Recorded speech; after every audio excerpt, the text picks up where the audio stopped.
À Necker pour cette session du pays de l'annulation de cardiopathie congénitale. Et bon, un petit bonjour aussi à nos amis de La Réunion qui verront ce cours après, parce que les moyens techniques ne sont pas suffisamment satisfaisants pour que ce soit en direct. Voilà. Donc on va commencer ce matin par deux cours de Marilyn Lévy, cardiologue dans le service de cardiopathie congénitale, qui va vous faire quelque chose d'essentiel, même si moi au cours de ces 30 ans cette classification a un peu bougé. Disons que c'est le modernisme des cardiologues, les nouveaux moyens de diagnostic, mais globalement cette classification elle est essentielle parce que ça permet de comprendre ces cardiopathies et de comprendre leur réparation. Et puis après, c'est de la physiologie, je crois, le deuxième cours. Voilà. Cet après-midi, je fais ce qui touche à la CEC et Myriam Beaujean terminera la journée. J'espère que vous ne serez pas trop épuisés. Et voilà, je vous souhaite une bonne journée. Bien, bonjour à tous. Mirella, tu veux dire un petit mot peut-être avant? Non? D'accord. Oui, je pense que j'aurais fini vers midi et demi à mon avis. D'accord? Merci Mirella. Donc bonjour à tous. Comme vous l'a dit Philippe, moi je m'appelle Marilyn Lévy, donc je suis cardiologue spécialisée dans les cardiopathies congénitales, puisque comme vous le savez, la cardiologie pédiatrique est devenue une cardiologie congénitale, en sachant que cette spécialité n'est pas reconnue et elle est à la croisée de deux spécialités que sont la pédiatrie et la cardiologie. Avant, effectivement, c'était une spécialité purement pédiatrique, puisque ces enfants naissaient avec une malformation cardiaque et il fallait s'en occuper à la naissance. Et il y a certains pédiatres qui s'étaient spécialisés en cardiologie pédiatrique, en sachant que dans les années 60, 70, 80, on n'avait pas grand-chose à proposer à ces enfants et ils étaient dans des services pédiatriques de long séjour pour lesquels on les regardait bleuir petit à petit avec un sentiment d'impuissance terrible.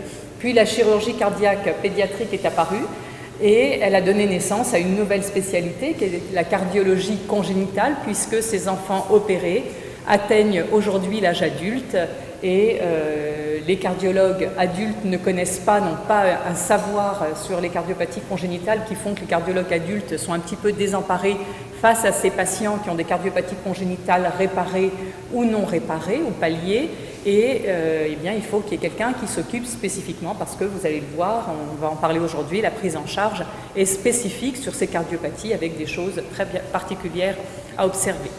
Les cardiopathies congénitales sont extrêmement fréquentes, ce sont les anomalies congénitales les plus fréquentes. Pourquoi? Eh bien parce que, in utero, du fait de la circulation fœtale, eh bien, toutes les cardiopathies sont bien tolérées, y compris les plus sévères, et on peut être en parfait état in utero avec un cœur univentriculaire, avec un hypo-VG, parce que la circulation fœtale permet un échange entre le cœur droit et le cœur gauche, et le principe de la circulation fœtale est d'apporter le sang oxygéné qui provient de la mère par le placenta à l'oreillette droite, et ce sang oxygéné va regagner l'aorte par l'intermédiaire du foramen ovale et du canal artériel, si bien que ces deux structures fœtales vont permettre une bonne oxygénation aortique, même lorsqu'il n'y a qu'un seul vaisseau ou qu'un seul ventricule. Donc ces cardiopathies sont quasiment toutes viables in utero, il n'y a pas de décès in utero des cardiopathies congénitales, si bien que ces enfants arrivent à la naissance avec une malformation qui va potentiellement être très mal tolérée lorsque le canal artériel ou le foramen ovale se fermeront, parce que ces cardiopathies, certaines d'entre elles, sont dites ductodépendantes. Et ça, tous les pédiatres de maternité savent qu'un enfant qui se décompense brutalement à J2 ou J3 de vie, eh bien, c'est a priori une cardiopathie ductodépendante. Mais il y a, comme je vous ai dit, qu'il y a une nouvelle spécialité qui est la cardiologie congénitale adulte.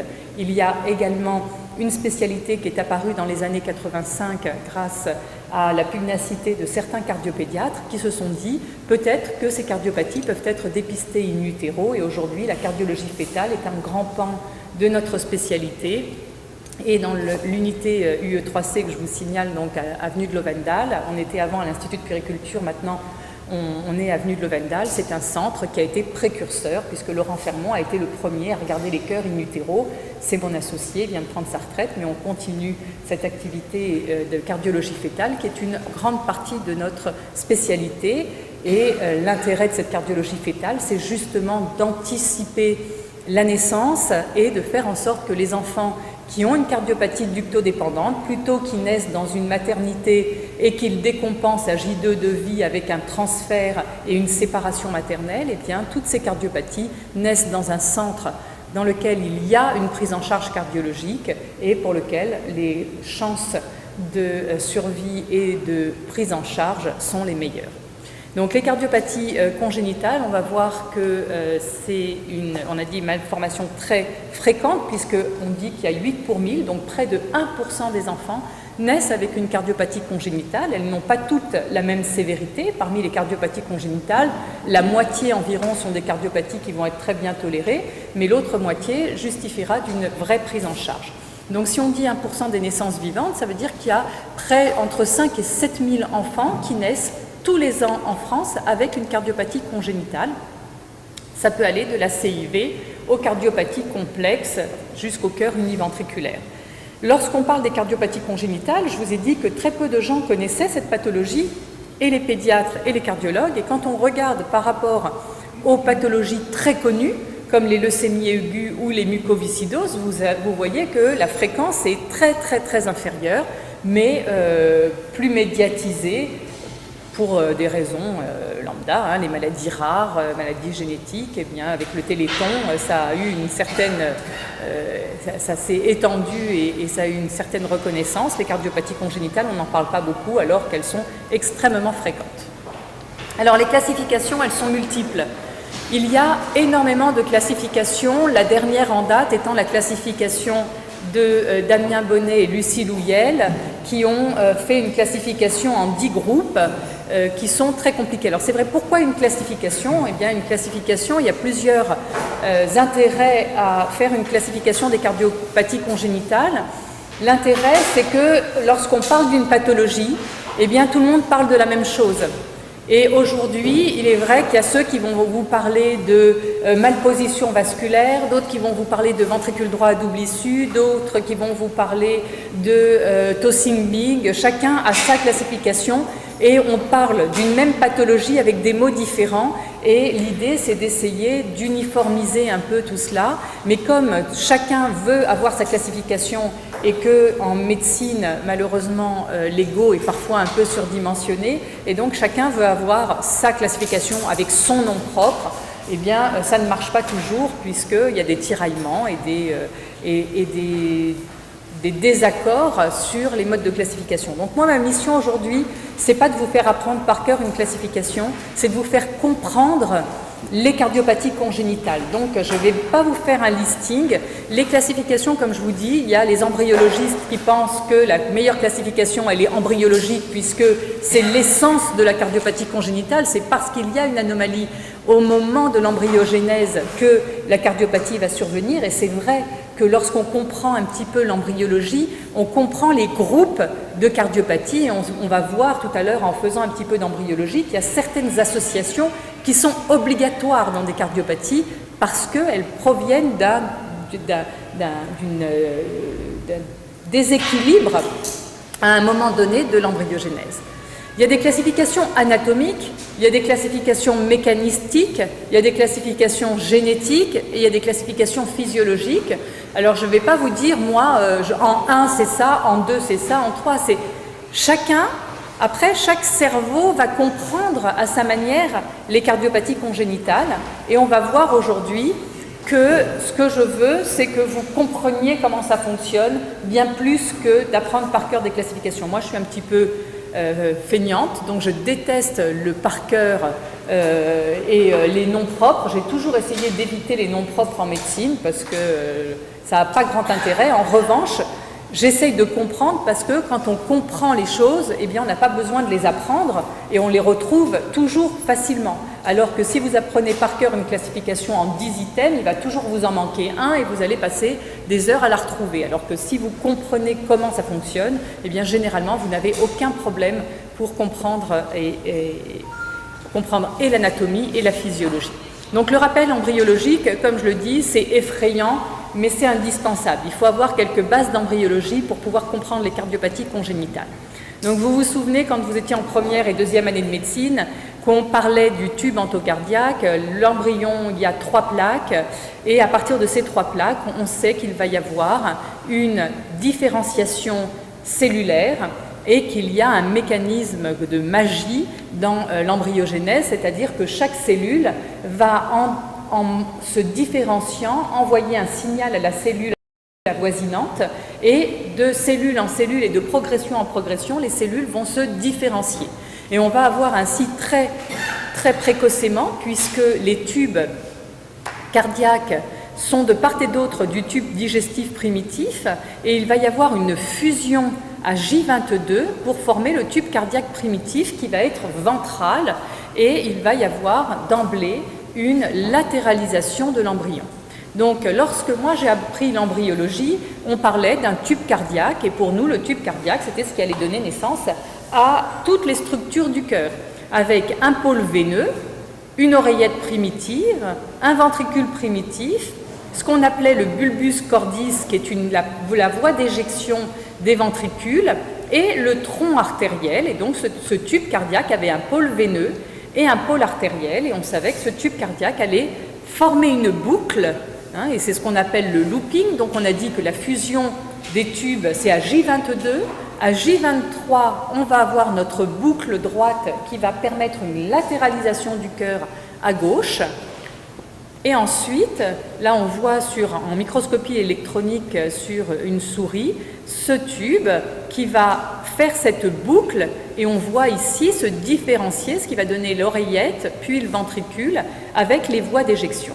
Comment est-ce que cette boucle se forme? Eh bien, c'est la première manifestation de latéralisation de l'embryon, avec un cœur qui va se retrouver à gauche dans le thorax, alors qu'au départ, toutes les structures étaient symétriques. Vous savez qu'il va y avoir une asymétrie qui fait que notre cœur va être en lévocardie, avec une pointe à gauche.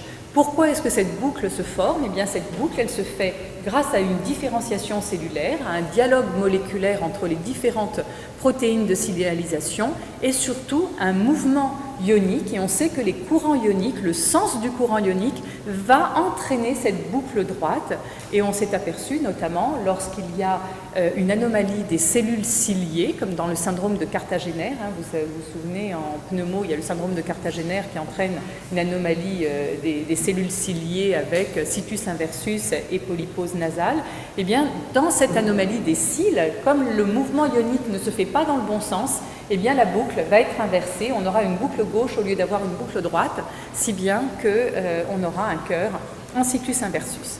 Donc cette boucle cardiaque, elle va se faire, on parle de la D-loop. D-loop, c'est normal, c'est en dextro, c'est à droite, et on va avoir à ce moment-là un cœur strictement normal avec un situs solitus. On reverra tout à l'heure la définition du situs solitus. Le situs solitus, ça ne veut pas dire que le cœur est à droite ou à gauche. Le situs solitus, la définition du situs solitus, c'est que l'oreillette droite, qui reçoit la veine cave, est située à droite de l'oreillette gauche qui reçoit les veines pulmonaires.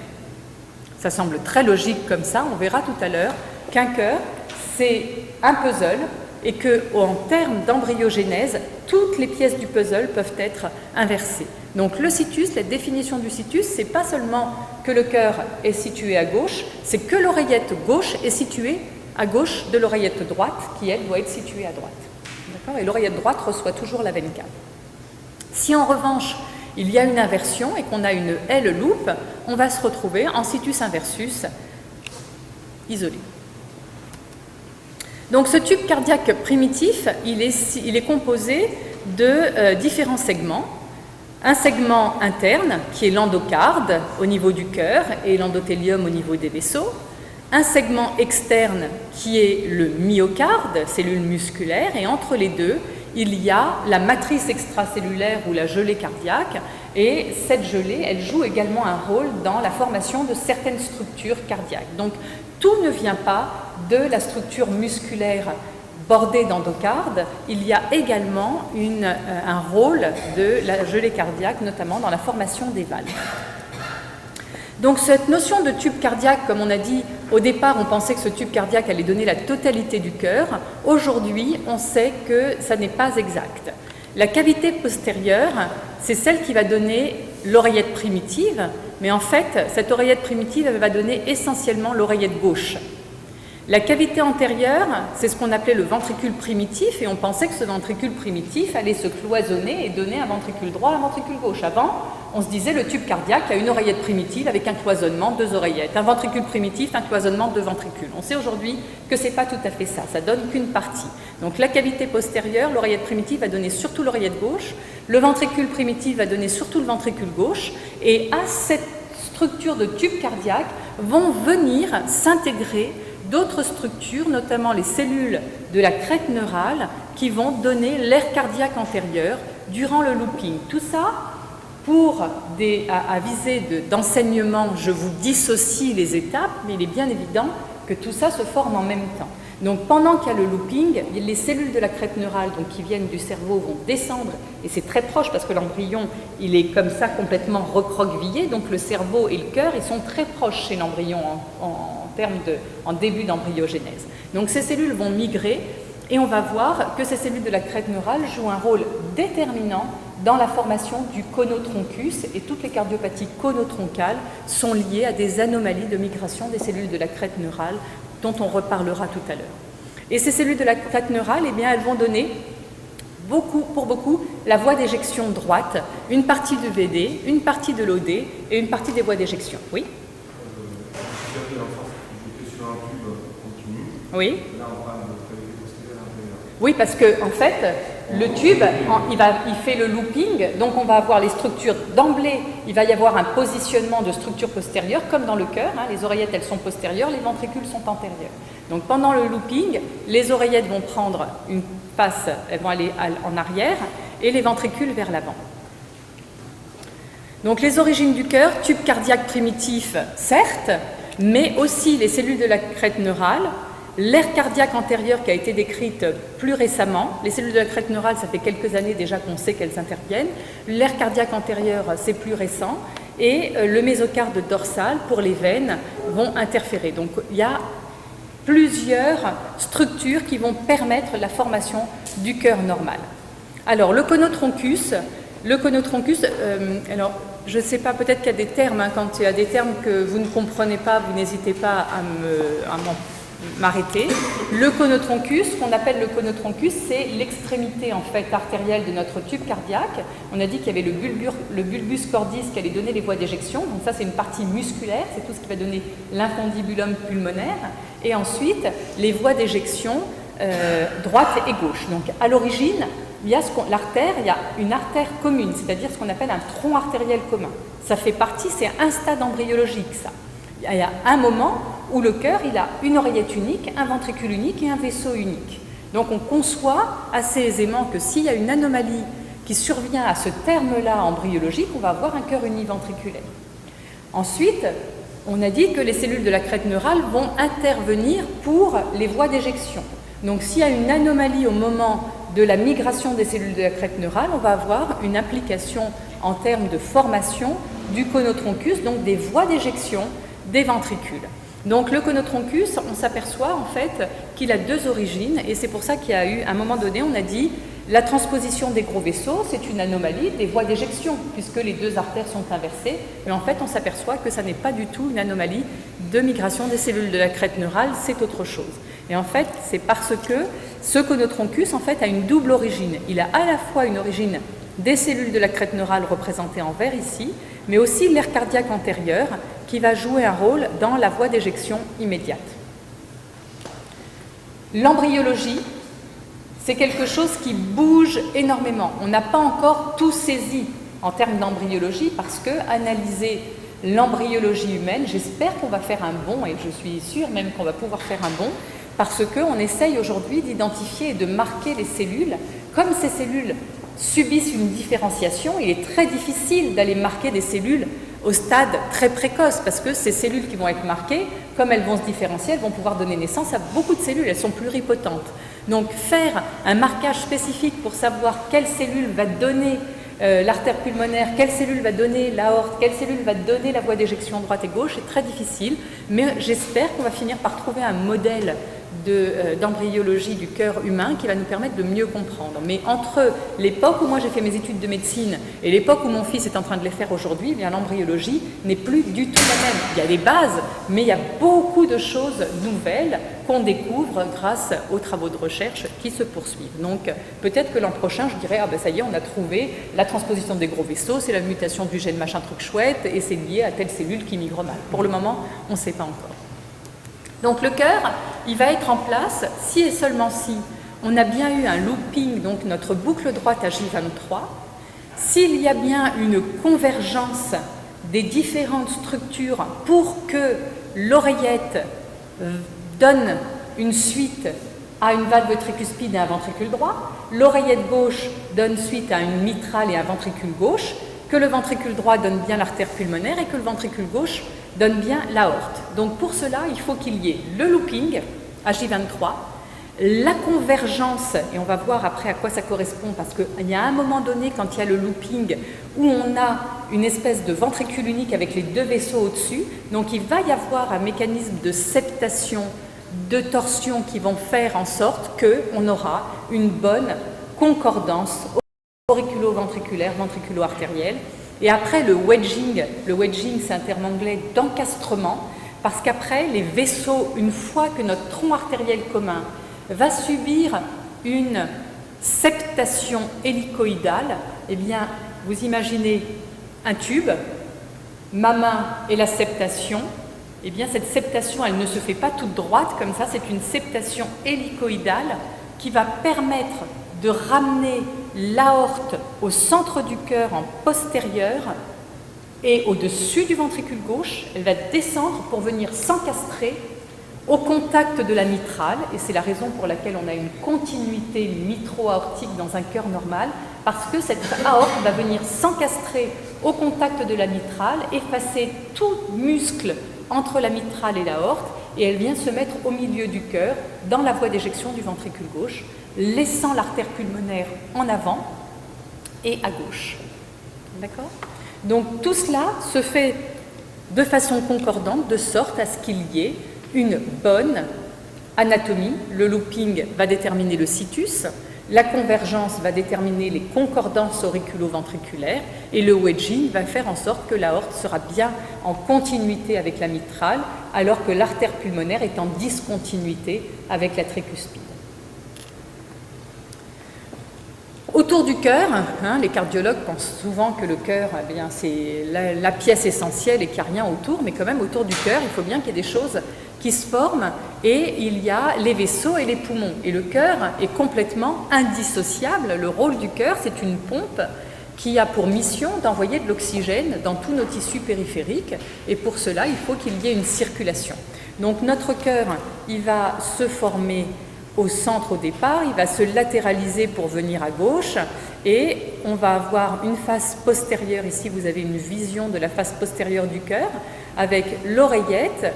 Initialement on a des structures veineuses symétriques droite et gauche et il va y avoir une involution de toutes les structures veineuses gauche pour ne laisser qu'une veine cave supérieure située à droite et une veine cave inférieure située à droite qui vont toutes deux se réunir sur l'oreillette droite. Il ne va persister de notre sinus veineux gauche que le sinus coronaire qui draine les veines coronaires.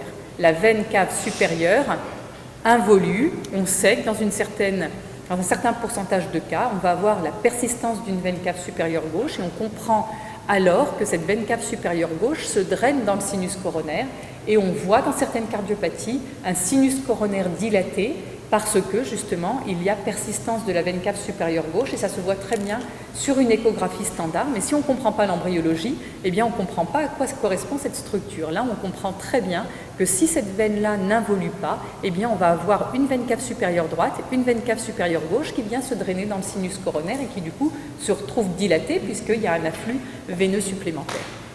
Donc, dès 8 semaines, vous voyez qu'on a bien une latéralisation, une oreillette droite qui reçoit les veines caves, une oreillette gauche dans lesquelles sont venues s'incorporer les veines, les 4 veines pulmonaires, notre sinus coronaire qui est dans la jonction auriculo-ventriculaire ici, et notre ventricule gauche postérieur et notre ventricule droit antérieur.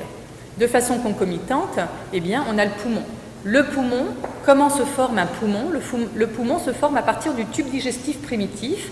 On a une évagination ici du tube, de la face antérieure du tube digestif primitif pour donner un bourgeon pulmonaire qui, dès 4,5 semaines, va se latéraliser en future bronche souche droite, future bronche souche gauche. Et vous voyez que dès 5 semaines, au moment où on commence à sentir les premiers battements cardiaques, eh bien, on a d'emblée une différenciation droite-gauche. Vous voyez qu'ici, on va avoir 2 lobes gauche et 3 lobes droits. Donc ça, c'est très très précoce. Et à 8 semaines, on a déjà toute notre ramification pulmonaire. Et après, à partir de 8 semaines, le cœur est quasiment formé. Il est formé surtout à 9-10 semaines, il est entièrement terminé. 9 semaines, il est entièrement terminé.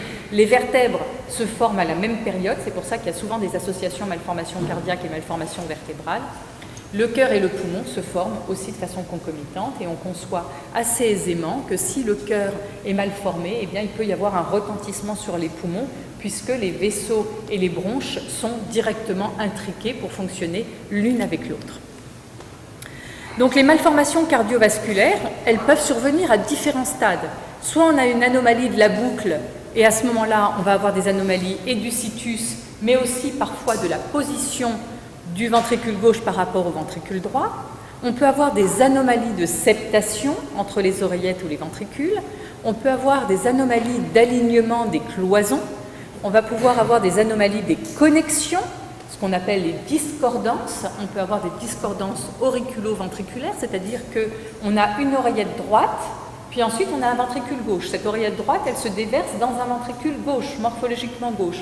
On peut avoir, et ça s'appelle une discordance auriculo-ventriculaire. Mais il peut y avoir aussi des discordances ventriculo-artérielles, c'est-à-dire que le ventricule droit éjecte non pas dans une artère pulmonaire, mais dans une aorte. C'est ce qu'on appelle la transposition des gros vaisseaux. On peut avoir une anomalie de migration des cellules de la crête neurale, et ça, ce sont toutes les cardiopathies dites conotroncales.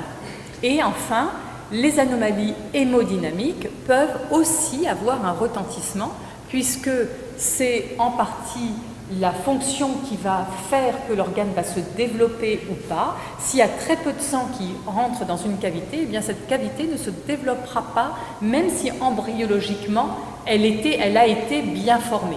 Si l'oreillette est bien formée, mais que les veines n'arrivent pas dans l'oreillette, eh bien cette oreillette, elle va s'atrophier. Si le ventricule ne reçoit pas de sang, eh bien il va être tout petit. Et enfin, il y a les anomalies de la gelée cardiaque, et je vous ai dit tout à l'heure que cette gelée cardiaque ou matrice extracellulaire jouait un rôle déterminant dans la formation des valves auriculo-ventriculaires. Et on va voir qu'un grand cadre de cardiopathie concerne le canal atrioventriculaire. Donc les anomalies du situs et de la loupe, eh bien, soit c'est totalement inversé, et on parle de situs inversus totalis. On dit globalement que on nous disait, nous, quand je faisais médecine, on disait, voilà, dans l'amphi, là, il y a forcément une personne qui a un situs inversus sans le savoir. Donc le situs inversus, il y a des gens qui ont un situs inversus, mais le situs inversus, s'il est isolé, il n'a aucun retentissement. Si votre main droite, c'est une main gauche, et que vous ne l'avez jamais su, eh ben, vous ne le saurez jamais que votre main droite, c'était une main gauche. Hein. Donc le situs inversus, et pourquoi est-ce qu'on passe à côté? Alors maintenant, on passe de moins en moins à côté parce qu'on sait... On a appris beaucoup à regarder et on a appris à connaître les anomalies. Donc généralement, in utero, on nous adresse déjà en anténatal parfois des patientes où on dit on a l'impression que là, le cœur, au lieu d'être à gauche, il est à droite. Donc comme le cœur, en général, on le repère par rapport à la position de l'estomac, si on n'a pas fait l'effort de bien repérer in utero où était la droite, où était la gauche, dans un situs inversus, le cœur, il est bien du côté de l'estomac. Et quand on regarde les structures, tout est normal, donc on peut passer à côté.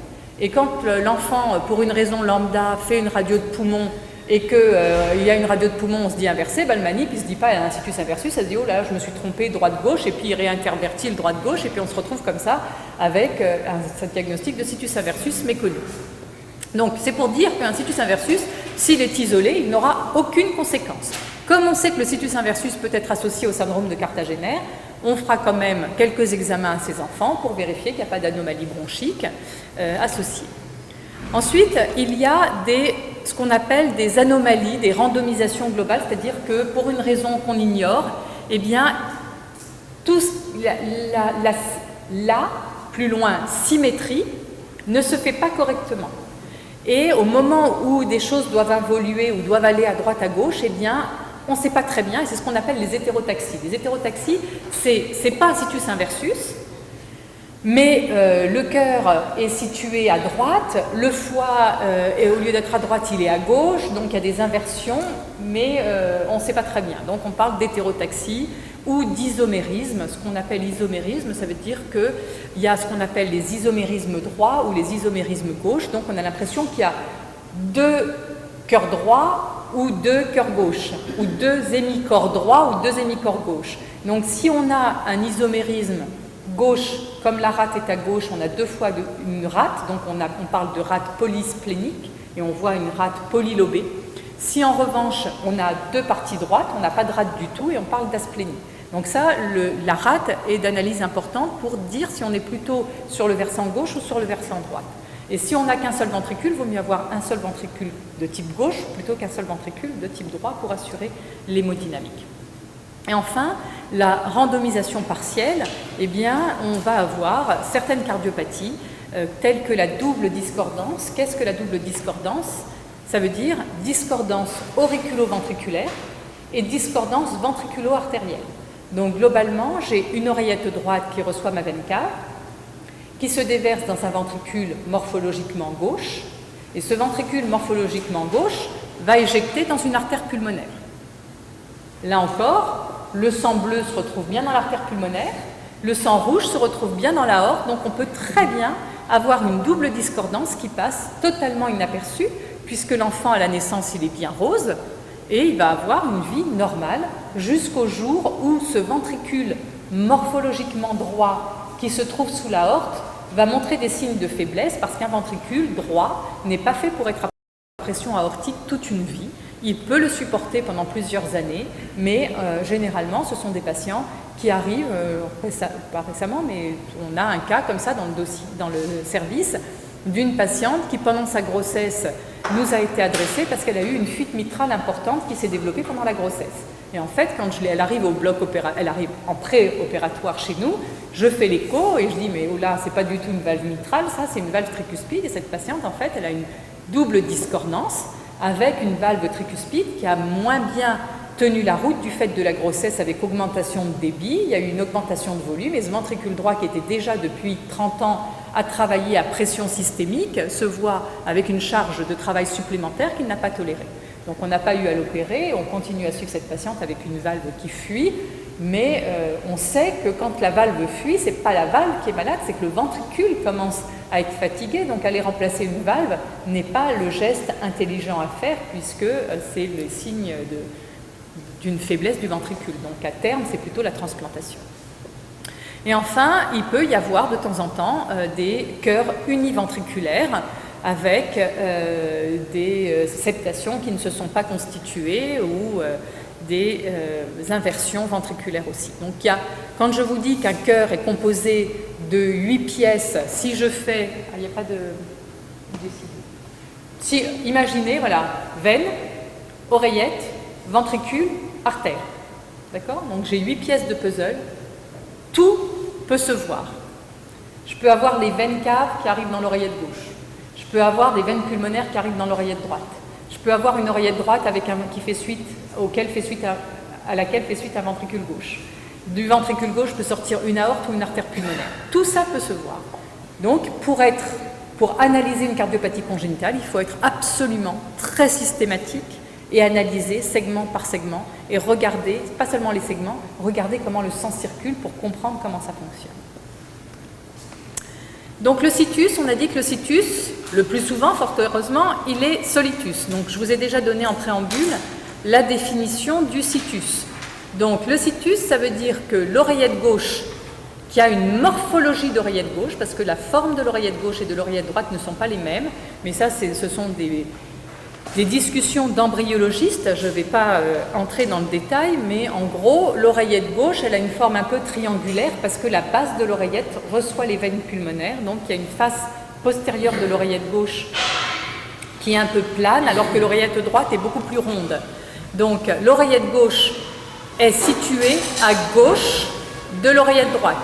Et l'oreillette droite, elle reçoit la veine cave qui, elle, est située à droite de l'aorte. Donc ça, c'est un concept très important parce que beaucoup de gens parlent de situs uniquement sur la position du cœur. On peut être en situs solitus et avoir une pointe du cœur à droite, et on peut être en situs inversus et avoir une pointe du cœur à gauche.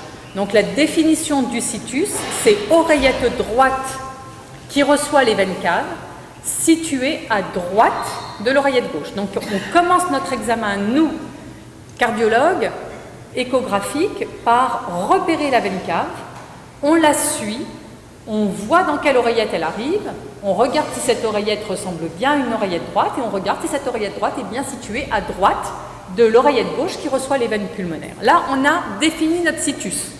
C'est uniquement ça la définition du situs. Ensuite, on va regarder le reste des structures parce que, encore une fois, on peut être en situs solitus avec dextrocardie ou en situs inversus avec lévocardie. Donc, inversus, c'est l'oreillette droite, à gauche de l'oreillette gauche. Donc là, on commence à s'en mêler les pinceaux. Oh là là, mais comment on sait que c'est une oreillette droite? Bon, ben, il faut suivre. L'oreillette droite, c'est celle qui reçoit la veine cave. Donc, je regarde ma veine cave. Et généralement, dans un situs inversus, la veine cave, forcément, au lieu d'être située à droite de l'aorte, elle se retrouve située à gauche de l'aorte, puisque les oreillettes sont inversées. Après, parfois, on n'arrive pas à déterminer le situs. C'est pas aussi clair que ça. Et là, on parle d'isomérisme droit ou gauche dont je vous ai parlé, ou de boucle gauche, lorsque le ventricule gauche est situé à droite du ventricule droit. Parce qu'en fait, il y a la position et il y a la morphologie. Donc il faut aussi savoir reconnaître les morphologies. Donc le situs, on va repérer le foie, l'estomac, la rate. Donc on est dans un situs solitus quand l'estomac est à gauche. Généralement, quand vous regardez la radio, on regarde une radio de thorax, on voit très bien sur une radio de thorax s'il y a un situs inversus ou pas. Il y a la position du cœur, mais il y a aussi la position des bronches. Vous savez que la bronche souche droite et gauche n'ont pas la même orientation, et la position de l'estomac va vous aider. Seulement, dans un situs inversus, comme je vous le disais, tout est inversé. Il suffit de retourner votre radio et vous vous retrouvez avec une radio strictement normale. Donc il faut faire attention et bien prévenir le manip. Attention, situs inversus, quand il est connu, pour que le manip n'ait pas tendance à inverser ses marqueurs. Et dans certains cas, on ne sait pas. On parle de situs ambigus parce que le foie est médian et non pas ni à droite ni à gauche. La rate, on ne sait pas où elle est. Est-ce qu'elle est vraiment absente? Donc il y a des situations où les choses ne sont pas claires. Ensuite, il y a la position du thorax, du cœur dans le thorax. C'est ça qui va parler de lévocardie quand la pointe du cœur est à gauche, de dextrocardie quand la pointe du cœur est à droite, ou de mésocardie quand la pointe du cœur est en avant et médiane. D'accord? Donc les termes, le situs, on a vu, la position du cœur, lévocardie, dextrocardie, mésocardie. Et maintenant, on va aborder les pathologies. Pas vraiment les pathologies, mais comment le cœur va aboutir à cette formation à 4 cavités, en situs solitus, en concordance auriculo-ventriculaire et ventriculo-artérielle. Donc je vais encore une fois, à visée didactique, dissocier toutes ces phases embryologiques, en sachant que bien entendu elles surviennent toutes en même temps, et c'est la raison pour laquelle on va voir certaines cardiopathies ça va s'éclairer, parce que c'est bien évidemment qu'à ce stade-là embryologique, on va avoir telle pathologie. Donc comment se fait le cloisonnement auriculaire? Le cloisonnement auriculaire, on a à l'origine une oreillette unique qui est postérieure, et cette oreillette unique va subir une septation avec dans un premier temps le septum primum qui va naître à partir de la face supérieure de l'oreillette et postérieure, supéroposte, et qui va grandir, progresser, pour venir se rapprocher des ventricules. Mais ici, à ce stade-là de l'embryogénèse, il va y avoir ce septum primum peut ne pas venir se compléter, et ce qu'on appelle communication interauriculaire ostium primum, vous avez tous entendu ce terme déjà, c'est la communication interauriculaire associée au canal atrioventriculaire, et bien cet ostium primum, c'est un arrêt de la septation interatriale à ce stade-là. Sinon, le septum primum va, avant que le septum primum ne se termine complètement, il va y avoir un septum secondum qui va venir pousser et plaquer sur la face droite de cette cloison interauriculaire, et ce septum secondum va venir laisser un trou juste au contact de la veine cave inférieure. Et là, magie, pourquoi est-ce que ce trou doit persister? Eh bien parce que chez le fœtus, le sang oxygéné, il arrive du ductus venosus par la veine cave inférieure, et il doit impérativement passer de la droite à la gauche chez le fœtus pour aller oxygéner notre aorte. Donc, ce foramen ovale, c'est quoi? C'est un trou dans le septum secondum, avec un trou également dans le septum primum qui se crée par apoptose, et ça donne, quand on parle d'une porte de barre dans le foramen ovale, c'est exactement ça.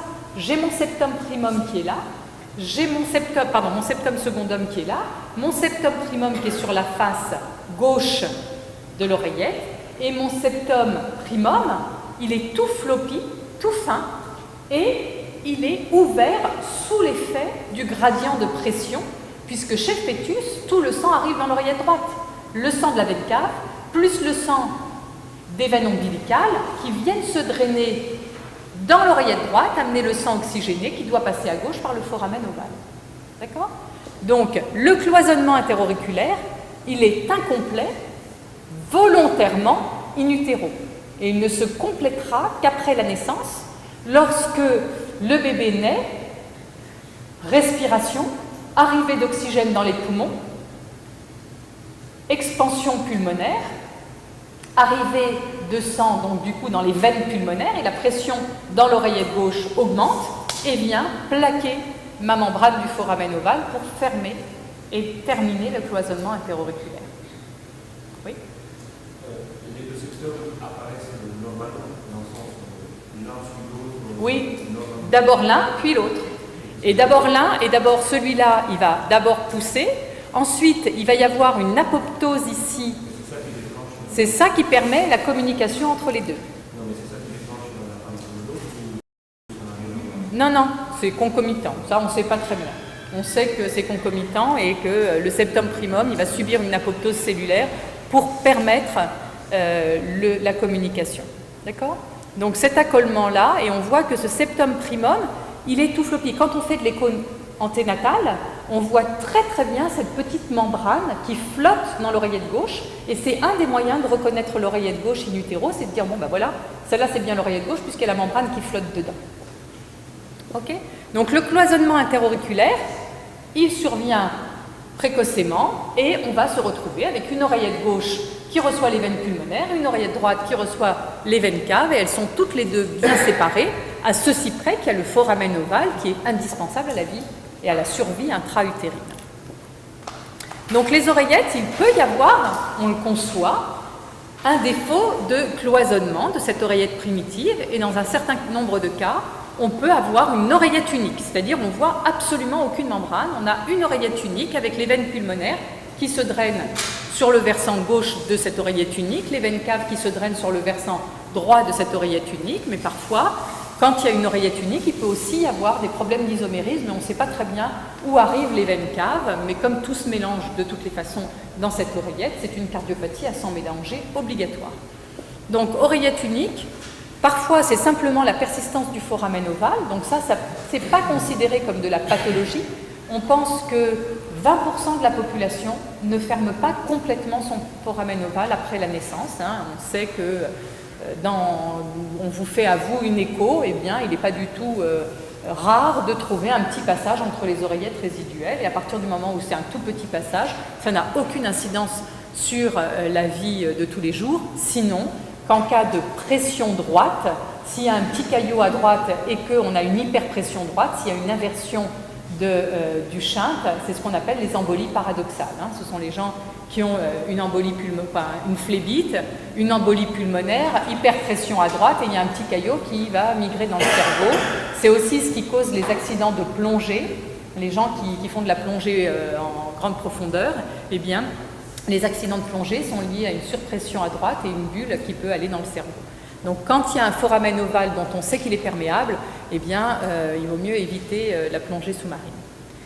Autre cas, la plus fréquente des communications interauriculaires, c'est ce qu'on appelle la communication interauriculaire ostium secundum, c'est-à-dire qu'il y a un trou en plein milieu de la cloison interauriculaire et ces communications interauriculaires doivent être fermées si elles sont très larges, généralement avant l'âge de 10 ans pour éviter le retentissement sur la circulation pulmonaire, mais on reverra ça.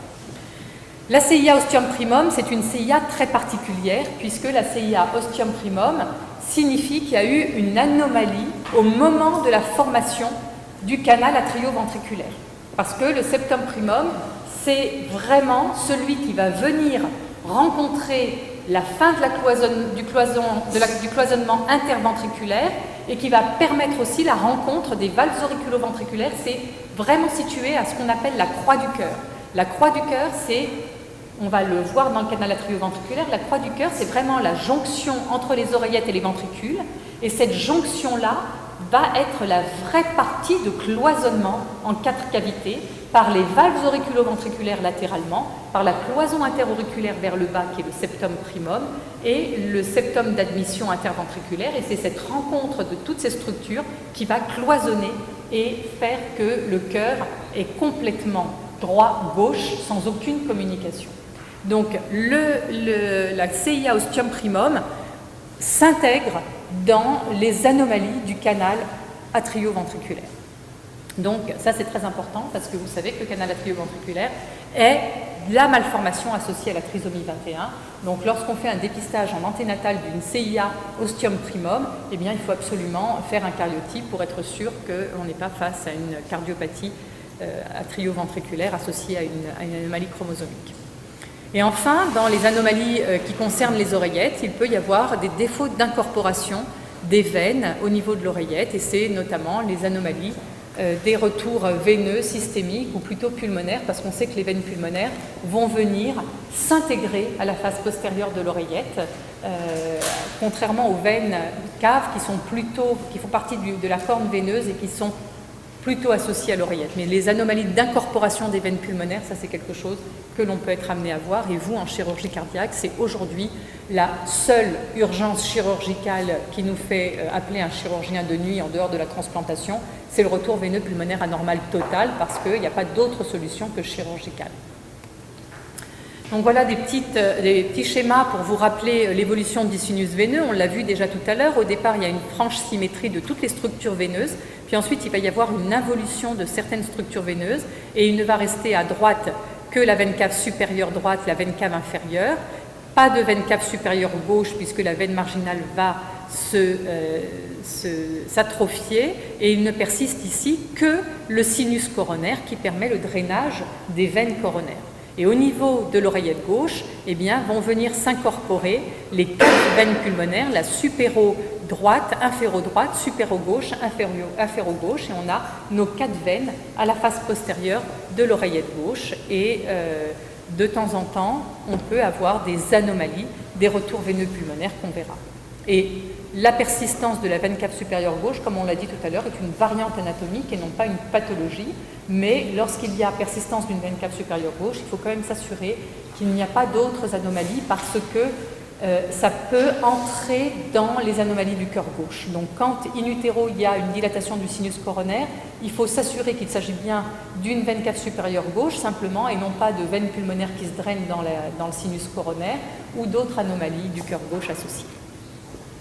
Donc la cloison interauriculaire chez le fœtus, on l'a dit tout à l'heure, tout le sang passe de la droite vers la gauche, puisque le sang veineux arrive du fœtus via la mère dans l'oreillette droite, et comme l'aorte sort du ventricule gauche et que la mission c'est quand même d'apporter du sang oxygéné au tissu périphérique, il faut impérativement que ce sang oxygéné puisse passer de la droite à la gauche, et c'est par l'intermédiaire du foramen ovale. À la naissance, la pression dans l'oreillette gauche va augmenter, notre porte de barre va venir se plaquer contre le septum secondum et venir fermer la cloison interauriculaire. Donc, qu'est-ce que la communication interauriculaire? À la naissance, si j'ai un trou entre les deux oreillettes, le système de pression fait que je vais avoir systématiquement un passage de sang, des fortes pressions vers les faibles pressions. On sait qu'en postnatal, les pressions gauches sont élevées, les pressions droites sont basses. Donc, si j'ai un trou entre mes deux ventricules, eh bien, j'aurai obligatoirement un shunt gauche-droite. Tous les trous au niveau du cœur shuntent systématiquement en gauche-droite. On ne peut pas aller à l'encontre d'un gradient de pression. Quand vous ouvrez un robinet, l'eau, elle ne va jamais en sens inverse, elle va de la forte pression vers la basse pression. Donc dans le cœur, c'est pareil. Si j'ai un trou entre mes oreillettes, entre mes ventricules, entre mes vaisseaux, j'aurai toujours un shunt gauche-droite. Toujours, si c'est isolé. Donc quel est le risque de la communication interauriculaire? Eh bien, comme je vais avoir un shunt gauche-droite, je vais avoir trop de sang dans mon oreillette droite, trop de sang dans mon ventricule droit et donc trop de sang dans mes artères pulmonaires. Donc comme j'ai un débit pulmonaire augmenté, à terme, il y a un risque d'hypertension artérielle pulmonaire qui est faible dans la communication interauriculaire parce que la communication interauriculaire, le sang passe de l'oreillette gauche à l'oreillette droite et ensuite on va donc avoir une surcharge de volume dans le ventricule droit, mais en aucun cas une surcharge de pression. Je n'ai qu'une surcharge de volume. Donc le ventricule droit, il va se dilater et il va envoyer dans l'artère pulmonaire à faible pression cet excès de sang. Sauf que, comme mon débit va augmenter, et que vous avez vu, vous avez des notions de physiologie, donc delta P, vous vous souvenez de la règle, hein, delta P égale R fois Q. Donc si mon débit Q augmente, si mes pressions sont basses, c'est grâce à une baisse des résistances vasculaires pulmonaires. Et comme le poumon est un organe, on verra ça dans la physiologie tout à l'heure, le poumon est une éponge, et ce poumon, donc, il est capable de se laisser distendre énormément. Donc, au départ, j'ai une augmentation de débit sans augmentation de pression. Mais à long terme, mes artères pulmonaires, à force de faire l'effort de se dilater pour absorber davantage de volume, elles risquent de s'abîmer. On le reverra plus en détail tout à l'heure. Donc, le risque à long terme d'une communication interauriculaire, c'est l'hypertension pulmonaire. Donc, lorsqu'on a une très large CIA, avec une forte surcharge volumétrique du ventricule droit, on sait que cette CIA ne va pas se fermer toute seule et autant fermer ce trou, on dit généralement avant l'âge de 6 ans, de l'entrée au CP, pour ne pas perturber la scolarité de ses enfants. Certaines communications interauriculaires sont très centrales dans la cloison et on peut les fermer par cathétérisme interventionnel. La CIA fermée par cathétérisme interventionnel ne peut pas être faite trop tôt, donc il ne faut pas que le bébé soit trop petit. Et dommage, j'aurais dû vous montrer, à chaque fois j'oublie, je vous montrerai au prochain cours, je vous montrerai à quoi ressemble une fermeture de CIA chirurgicale et à quoi ressemble une fermeture de CIA par cathétérisme interventionnel. Le cathétérisme interventionnel, c'est facile à comprendre, j'ai un trou au milieu de ma paume. D'accord ? Si je veux recouvrir ce trou par cathétérisme interventionnel, je suis obligée de prendre une prothèse supérieure à la taille du trou, avec un diamètre très supérieur pour pouvoir couvrir ce trou.